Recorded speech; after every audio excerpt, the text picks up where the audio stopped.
কি টেবিল বাজাচ্ছে শেষ পর্যন্ত, বাবা রে বাবা, ওরে কি সর্বনাশ। এ বাবা, তুই টেবিল বাজানো শিখলি কবে থেকে? হ্যাঁ,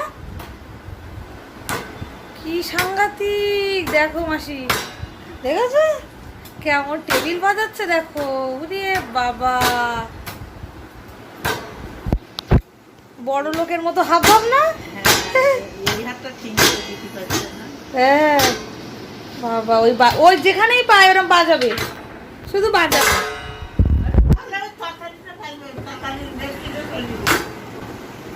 তবলা বাজায়, তবলা বাজাবে মা বড় হয়ে? হ্যাঁ বাবা, তোর হাতে লাগছে না? সাংঘাতিক।